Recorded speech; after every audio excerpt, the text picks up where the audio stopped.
जावद के मामले नशा तस्करों पर मोहन सरकार शिकंजे की बात कर रही है। दो पिकअप की कहानी है। जावद क्षेत्र के मामले 2 साल से एक बेटा अपने पिता की मौत के लिए न्याय मांग रहा है। तरुण जी, जाट में जो चौकी प्रभारी था वही नया गांव में चौकी प्रभारी था। दोनों जगह सेम स्क्रिप्ट, पिकअप पलटती है, ड्राइवर की मौत हो जाती है। अच्छा है, ठीक है, तस्करों पर शिकंजा कैसा, माल किसका था आज तक नहीं पता है।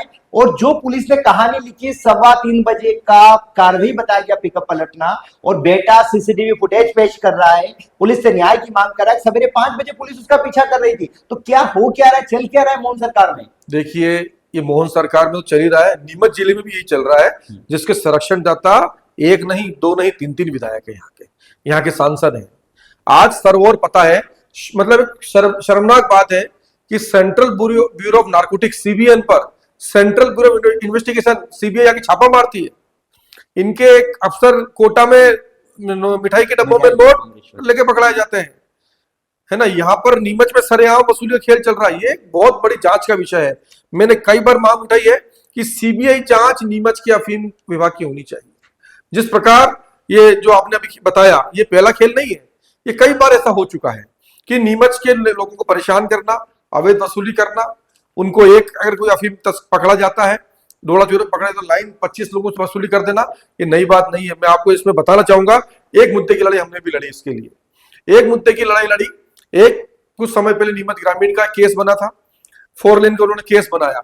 उन्होंने बताया कि अब अपराधी फरार हो गया, कि उसी गाड़ी ऐसी गाड़ी बता दी जिसका कोई नंबर नहीं था। बहुत प्रयास करने के बाद उस प्रयास में हम लोग लगे, हमने सीसीटीवी फुटेज निकाले जहाँ 24 घंटे पहले की 24 घंटे बाद से कोई घटना नहीं पाई गई जब एफआईआर में दर्ज थी।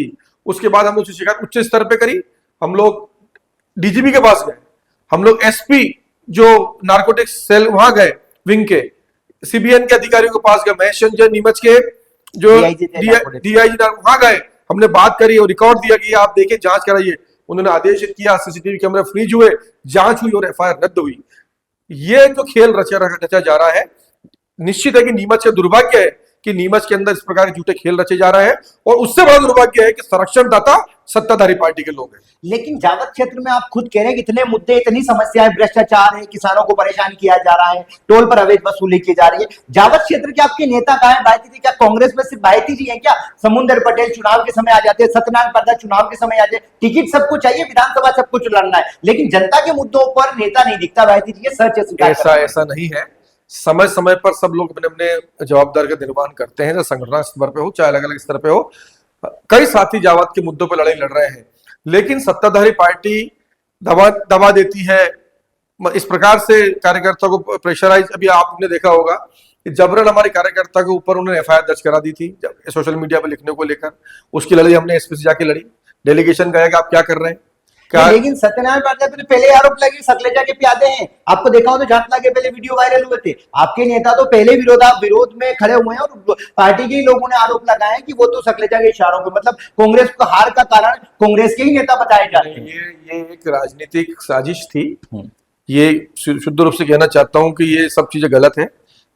हमारे सारे नेता संगठन के प्रति बहुत निष्ठावान है और पूरी ताकत के साथ कांग्रेस को मजबूत करने में लगे हैं, और कांग्रेस को जो जिला संगठन के साथ सब लोग मजबूत कर रहे हैं। कल उसी का प्रभाव देखा कि जो हम लोग मुद्दे उठाते हैं, जनता के अंदर वो मुद्दे जाने लगे हैं, और जनता आकृष्ट होकर इन लोगों से जवाब मांग रही है। लगता है चुनाव में जो काम करेगा उसको टिकट मिलेगा, फिर वही हमेशा की तरह परिवार, क्योंकि कांग्रेस को कितना ही एकजुट कर ले भारती जी, लेकिन जो तस्वीरें पिछले कई सालों से देख रहे, चुनाव के समय कांग्रेस हमेशा 2 गुटों में बढ़ती है, कांग्रेस ही कांग्रेस की विरोध करती है। न तो कांग्रेस में कोई गुट है और न ही कांग्रेस में ऐसा होने वाला है कि जो काम करेगा उसको ही नवाजा जाएगा। पहले भी जो कुछ हुआ उसको भूल जाके हम आगे बढ़ चुके हैं। अब वही लोग, राहुल गांधी जी का फैसले देखिए कि हिमाचल में उन्होंने एक राज्यसभा सांसद बनाया, जिला अध्यक्ष को बना दिया। कई ऐसे फैसले आ रहे हैं जो जनप्रिय फैसले हो रहे हैं। निश्चित है कि अब ऐसी कोई बात नहीं होने वाली कि किसी को टिकट मिला, किसी को, अब जो काम करना उसको टिकट मिलेगा।